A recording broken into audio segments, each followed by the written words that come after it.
Titignan ko kung makakalabas kami para bumili ako ng cake ni Ate AJ. Kasi, ayun, si ate. Happy birthday to you! Drainage ang kailangan dito eh. Kasi hindi naman talaga dating binabaha itong lugar namin eh.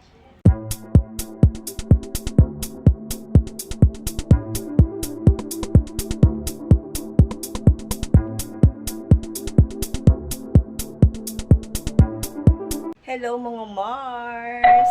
Today is September 20 at ngayon ang birthday ni Ate AJ kaya ako ay nagluto ng spaghetti. Eto mga Mars, ang ating spaghetti, luto na. Kalahating kilo lang to mga Mars kasi wala naman kaming bisita. Kami-kami lang. At pasalamat nga ako kahit araw ng birthday ni Ate AJ siya yung nakapunta dito or siya yung pupunta dito sa amin para mag-reach out sa mga kapatid niya. So, ito yung nilagay kong sauce, Fiesta, sweet, para mas gusto ng mga bata kasi matamis. Tapos, nilagyan ko na yan ng keso. So, ayan na ang aming handa for today's video. Titignan ko kung makakalabas kami para bumili ako ng cake ni Ate AJ. Kasi ang oras ay tanghali na mga Mars. Masyado nang tirik ang araw. Parating na si ate. So, hindi na ako nagluto ng ulam. Meron kaming natirang ulam kahapon, sinigang. Ayun, kami lang naman ang kakain. Ako, si Liam, at saka si Ate AJ. Paparating na si ate. So, hindi na ako nagluto ng iba pang ulam. Yun na lang. Iinitin ko na lang. Tapos, ito nga, meron kaming spaghetti. And, titingnan ko kung makakabili ako ng cake mamaya. Guys, katitext lang ni Ate AJ. Paparating na siya. Tamang-tama, kaluluto ko lang ng spaghetti niya. And nag-text siya, ang sabi niya, ma, bumili ako ng Jollibee. I mean, bumili daw siya ng chicken sa Jollibee. Kaso, yung na-order daw niya, hindi daw niya napansin, wala daw kasamang spaghetti. Sabi ko, okay lang. Kasi nagluto ako ng spaghetti. Hindi niya alam na magluluto ako eh. Meron kasi ako nakatabi ditong stock. So, sabi ko, sa isip-isip ko, magluto na lang ako ng spaghetti.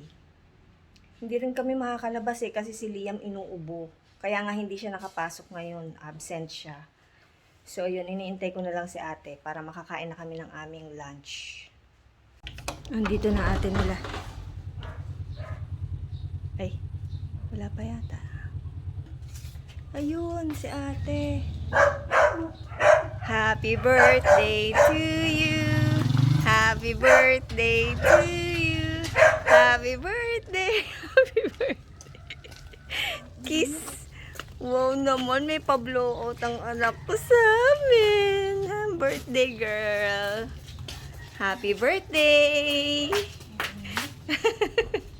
Parang nag-outing lang sa suta. Nax. Thank you sa pasalubong, naka. Ang hilig mo talagang mag-surprise eh, no? Ako din may surprise sa'yo. Huwag ka mag-alala. Spaghetti. Wala pa si Dud. O, kain na muna tayo. Ah, yan sweet naman. Namiss mo si ate? May malat na ubo. Ubo sipon. Ay. Wow! Oh, may sipon at ubo. Paano? Fries! French fries. Ano ba yung uwi mo sa kanila? Ano sabi mo? Thank you, ate. Ice cream pala. What is this? Ayan, pasalubong ni ate. Jollibee. Kain na kami mga Mars. Kain muna. Merienda time mga Mars. It's merienda time. Si Liam, ayan, inuubo. Pero kumakain pa rin ng dala-dala ng Ate AJ niya na ice cream. Yung ice cream ng Jollibee.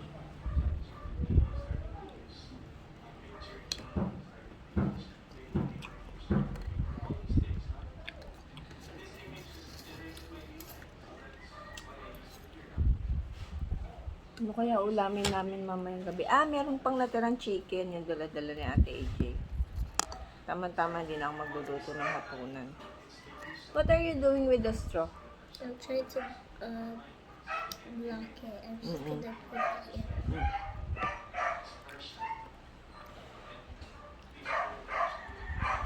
Inuubo ka ha, nag-ice cream ka pa rin. Pag ikaw lalong inihit ng ubo mamaya, wag kang iiyak-iyak ha.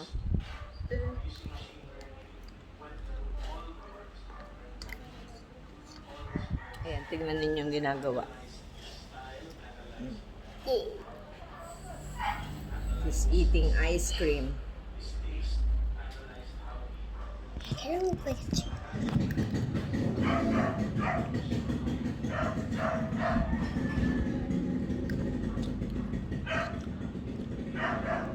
Hindi ako natuloy bumili ng ice cream tsaka ng cake. Kasama ko sana si Ate AJ nila, bibili kami ng cake. Eh hanggang ngayon, ayun, may trabaho pa siya. Oh.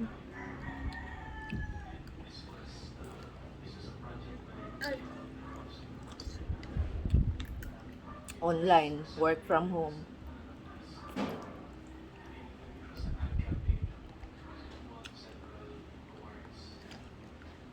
It's just marshmallows and Pagkakain namin ng tanghalian kanina, nahiga ako. Sobrang sakit ng katawan ko. Tsaka napakainit ngayon. Grabe, kala mo summer. So, sobrang init.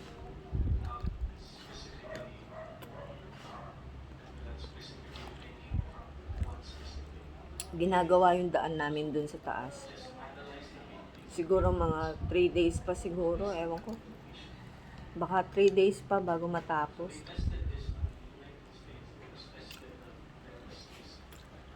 Kasi kahapon nung sinilip ko, bakod yung ginagawa nila. Sana lagyan ng ng steps. Kasi matarik yung papanik dun sa taas. Kasi nga kaya yung ginagawa mga Mars. 'Di ba dito sa amin, kahit walang ulan, kahit hindi umuulan, biglang nagkakaroon ng baha.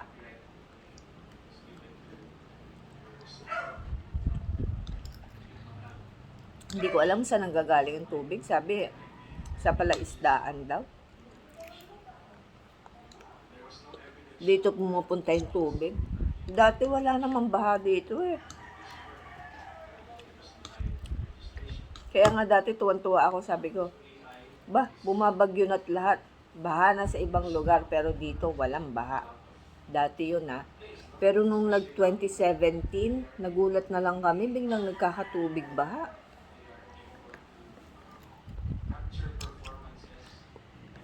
Ang tagal na namin inilapit yan eh sa mga nanunungkulan. Hanggang ngayon, hindi pa rin na-actionan. Mag-e-election na uli.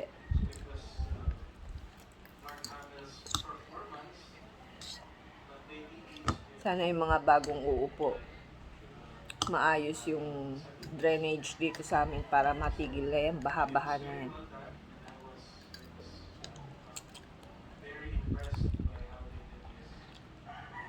Drainage ang kailangan dito eh. Kasi hindi naman talaga dating binabaha itong lugar namin eh.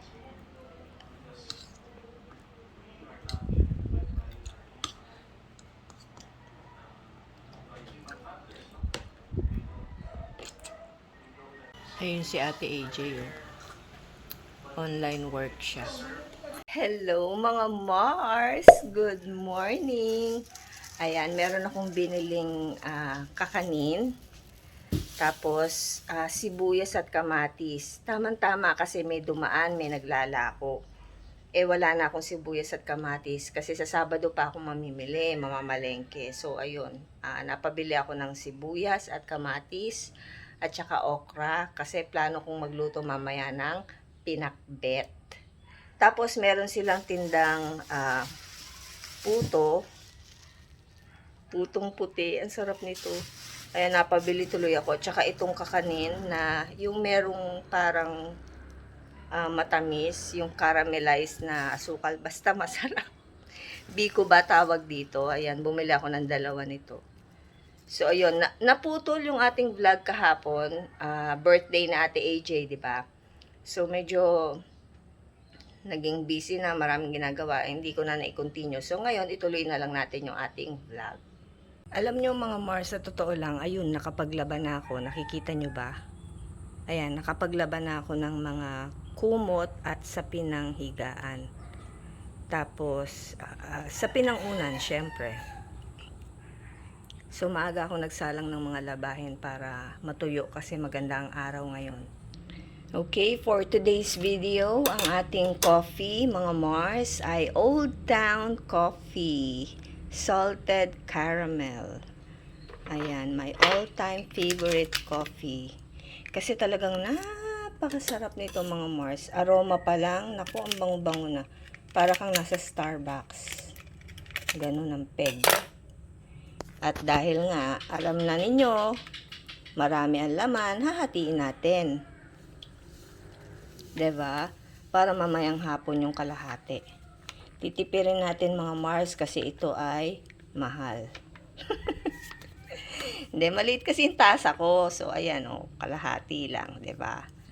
Ayan, maliit yung tasa. Hindi ko rin kayang uminom kasi nung sobrang laki ng mug, yung ganyan. Okay, so gusto ko yung mainit na tubig, mga Mars, sa kape. Ayan, mainit na tubig para sa ating kape. Umagang kay ganda. Ayan, umuusok-usok pa. Start your day right with hot coffee. Ganun. Ayan, itabi natin yung natirang Old Town Coffee. So, ito yung sinasabi ko sa inyong binili ko doon sa naglalako kanina. Buti na lang may pumasok. Ayan, kakanin, mga Mars. Tapos, bumili lang ako ng ilang pirasong sibuyas at kamatis and then okra. Kasi meron akong kalabasa sa rep at saka sitaw. So, yun yung ilalagay ko doon sa pinakbet. Carry na yun. Meron pa nga akong kangkong, mga Mars. So, mag-almusal muna si Madam. Okay, mga Mars. So, kakain na kami ni Liam. Kain ka na itong puto, ha? Huwag itong biko kasi matamis yung biko. Si Ate AJ nila natutulog pa. Mamaya pa ang trabaho nun, alas 8. Work from home si Ate AJ. Pero every Tuesday and Wednesday, meron siyang face-to-face sa office nila sa Makati. Pero kahapon, kasi di ba birthday niya, so nag-request siya na hindi muna siya pumasok. Pero naka-online pa rin siya. Online work pa rin.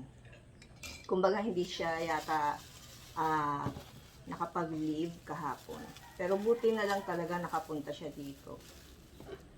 Kaya thank you kay Ate AJ, shout out kay Ate para sa pagpunta niya dito sa kanyang araw ng birthday. And ayun nga, meron siyang pasalubong sa amin na Jollibee food. And then she's planning sa Saturday, this coming Saturday, September 23, na punta daw kami ng SM, mag-ikot-ikot kasi masyado na siyang stress sa kanyang trabaho. Anak, ito na kain na bunso. Here you go. This one is, we call it puto. Yan. Yung isa nitong biko kay Ate AJ. Si Kuya Dud nga pala, nakapasok na sa school. So, ayan. You like it? Yeah. Good. It's better than biscuits. Actually, you can hold the puto na if your hands are clean. Sarap. Tamang-tama lang yung tamis ng biko.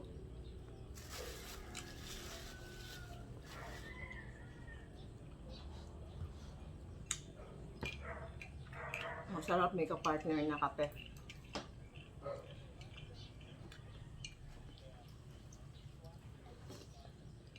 Maya-maya mga Mars, nandito na yung mga gumagawa doon sa taas, sa likod bahay namin. Kasi nga inaayos yung daan. Meron kaming doon daan para pag sakaling baha dito, meron kaming lalabasan. Kasi nga kawawa yung mga bata dahil nga 'di ba nung nakaraan, mantakin ninyo wala ng bagyo tapos ng ulan, pero dito sa amin may baha pa rin. hindi makapasok yung mga bata. Maliban na lang kung lulusong sila sa baha. Diba? Ewan ko kung ano nangyari dito sa lugar namin. Minsan nga, summer na summer, may baha. May tubig. Maluloka ka talaga. Sarap. Na-miss ko yung ganitong biko. Ng mga kakanin. Madalas kasi kami sa umaga tinapay eh. Bihira ako magsinangag. May natira pa kaming spaghetti yung niluto ko kahapon. Ayan, 1 tasa na lang. So mamaya magluluto tayo ng pinakbet. Para tayo ay maggulay. Sigurado si Ate AJ hindi rin nakakakain ng gulay yan. Dahil busy sa trabaho, malamang baka kinakain na lang yan, puro mga burger.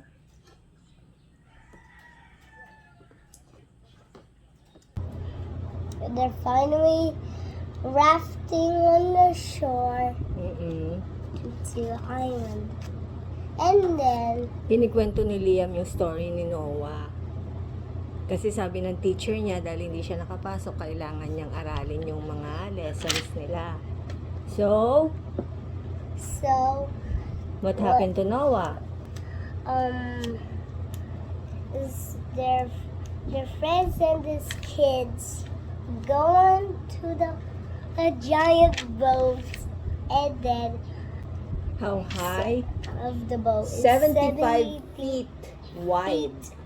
45 feet high. Ganun daw, kalaki yung boat ni Noah. 40. Sarap. Manamis-namis. Kasi sariwa yung gulay eh.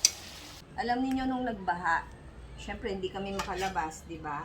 Hindi naman ako pwedeng mag-stock ng napakaraming gulay dahil masisira.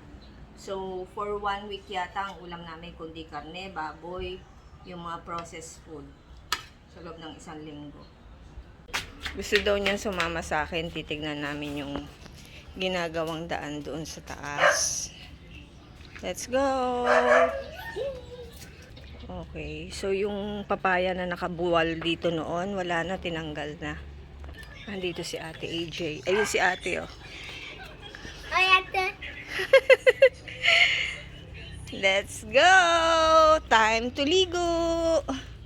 Ay, ang daming manok. Ang daming chicken.